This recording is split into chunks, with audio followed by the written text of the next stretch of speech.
వింటర్లో మనం తరచుగా చూస్తూ ఉంటాం. అలర్జీ ప్రాబ్లం, నిమోనియా ఈ 2 చాలా కామన్‌గా చూస్తూ ఉంటాం. పిల్లల్లో కానీ, పెద్దవాళ్ళలో గానీ, ఇంకా వయసు మీరిన పెద్దవాళ్ళలో కానీ చాలా కామన్‌గా చూస్తూ ఉంటాం. ఎప్పుడు డాక్టర్‌ని సంప్రదించాలి? అలర్జిక్ కంప్లెయింట్స్ చిన్నప్పటి నుంచి కానీ, మధ్య వయసులో స్టార్ట్ అయ్యి, తుమ్ములతో మొదలయ్యి, చిన్నపాటి దగ్గుండి, ఆ రోజు మాత్రమే చిన్న జ్వరం వచ్చినట్టు వీక్‌గా ఉండడం, మరుసటి రోజుకి మాక్సిమం సెటిల్ అయిపోవడం అని చూస్తూ ఉంటాం.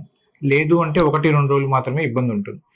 ఈ వైరల్ ఫీవర్స్ కానీ, నిమోనియా ప్రాబ్లమ్స్ వచ్చిన వాళ్ళల్లో సేమ్ లాగా అంటే కొంచెం ఇనీషియల్‌గా జలుబు, దగ్గు రావడంతో పాటు చిన్నపాటి జ్వరం మొదటి రోజు చిన్నదిగా కొంచెంగా ఉండడం, రెండో రోజు నుంచి కొంచెం జ్వరం విపరీతం పెరగడం, ఇవన్నీ నిమోనియా రిలేటెడ్ ఇష్యూస్ అయ్యుండొచ్చు.